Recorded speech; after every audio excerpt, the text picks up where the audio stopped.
দেশের মানুষের কাছে আসুন, আমাকে ভোট দিতে হবে এমন কোনো কথা নেই। আপনার ভোট আপনিই দিবেন, যাকে ইচ্ছা আপনিই দিবেন, কিন্তু আমার হাতকে আপনি শক্তিশালী করুন, আমাকে সহযোগিতা করুন, যাতে আমি আপনার ভোটের অধিকার প্রতিষ্ঠা করতে পারি। আওয়ামী লীগ সরকার পতনের পর বিএনপির নেতাকর্মীরা এখন দলের ভারপ্রাপ্ত চেয়ারম্যান তারেক রহমানের দেশে ফেরার প্রতীক্ষায় রয়েছেন। তাদের প্রত্যাশা দ্রুততম সময়ে তিনি দেশে ফিরবেন। দলের নেতাকর্মীরা বলেছেন, তারেক রহমান বিগত আওয়ামী লীগ সরকারের রাজনৈতিক প্রতিহিংসার শিকার। তার বিরুদ্ধে 21শে আগস্ট গ্রেনেড হামলা মামলাসহ অর্ধশতাধিক মামলা রয়েছে। 2007 সালের তত্ত্বাবধায়ক সরকার এবং পরবর্তীতে আওয়ামী লীগ ক্ষমতায় আসার পর এসব মামলা হয়েছে। 21শে আগস্ট গ্রেনেড হামলা মামলা, 2004 সালের 21 আগস্ট ঢাকার বঙ্গবন্ধু এভিনিউতে আওয়ামী লীগের রাজনৈতিক সমাবেশ চলার সময় গ্রেনেড হামলা হয়। সেই হামলায় আওয়ামী লীগ সভানেত্রী শেখ হাসিনা এবং শীর্ষ স্থানীয় কয়েকজন নেতা অল্পের জন্য বেঁচে গেল, 24 জন নিহত হয়েছিলেন। আহত হয়েছিলেন 400-রও বেশি নেতাকর্মী। সেনা সমর্থিত তত্ত্বাবধায়ক সরকার 2007 সালে ক্ষমতা গ্রহণের পর হামলার ঘটনার পূর্ণ তদন্ত শুরু হয়। আওয়ামী লীগ সরকার ক্ষমতায় আসার পর আবার অধিকতর তদন্ত করা হয়। এরপর তারেক রহমান সহ আরও 30 জনকে আসামি করে সম্পূরক অভিযোগপত্র দেওয়া হয়। বিএনপির শীর্ষ নেতা তারেক রহমানকে যাবজ্জীবন কারাদণ্ড দেওয়া হয় এই মামলায়। জিয়া অরফানেজ ট্রাস্ট দুর্নীতি মামলা, 2008 সালে সেনা সমর্থিত তত্ত্বাবধায়ক সরকারের সময় জিয়া অরফানেজ ট্রাস্ট দুর্নীতির মামলা করে দুর্নীতি দমন কমিশন। এই মামলায় অভিযোগ ছিল, এতিমদের জন্য বিদেশ থেকে পাওয়া 2,10,00,000 টাকার বেশি অর্থ ট্রাস্টের কাজে ব্যবহার করা হয়নি, বরং সেই টাকা নিজেদের হিসেবে জমা রাখার মাধ্যমে আত্মসাৎ করা হয়েছে।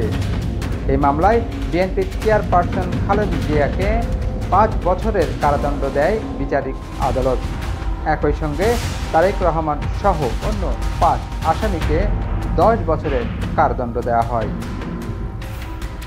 জ্ঞাত আয় বহির্ভূত সম্পদের মামলায় কারাদণ্ড, 2007 সালে সেনা সমর্থিত তত্ত্বাবধায়ক সরকারের আমলে তারেক রহমান, তার স্ত্রী জুবাইদা রহমান ও জুবাইদা রহমানের মা সৈয়দা ইকবাল বানুর বিরুদ্ধে মামলাটি করেছিল দুদক। অভিযোগ ছিল, তারেক ও তার স্ত্রীর ঘোষিত আয়ের বাইরে 4,80,00,000 টাকারও বেশি পরিমাণ অর্থের অবৈধ সম্পদ রয়েছে।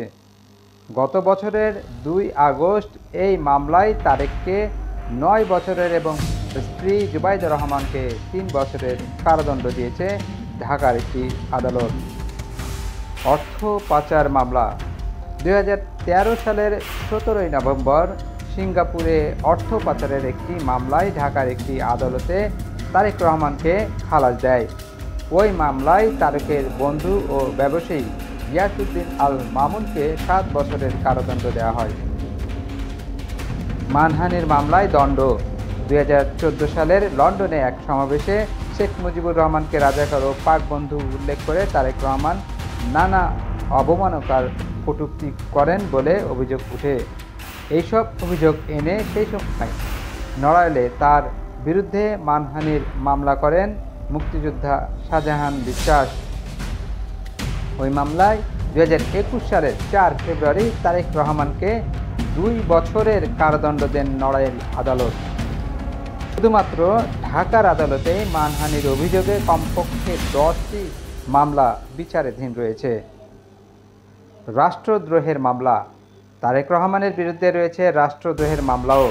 2015 সালের 8 জানুয়ারি তেজগাঁ থানায় করা রাষ্ট্রদ্রোহের একটি মামলায় তাকে এবং 21শে টেলিভিশনের চেয়ারম্যান আব্দুস সালামের বিরুদ্ধে যোগ সাজশ করে মিথ্যা বিভ্রান্তিকর তথ্য প্রচার করে বাংলাদেশের স্বাধীনতা ও সার্বভৌমত্ব প্রতি হুমকি সৃষ্টির অভিযোগ আনা হয়। এই মামলায় তার বিরুদ্ধে গ্রেপ্তারি পরোয়ানাও রয়েছে। এছাড়া নোয়াখালীতে রাষ্ট্রদ্রোহের অভিযোগে আরেকটি মামলা আছে। ঢাকা সহ বিভিন্ন জেলায় ডিজিটাল নিরাপত্তা আইনের মামলাও রয়েছে তার বিরুদ্ধে। এই ব্যাক বাংলাদেশ।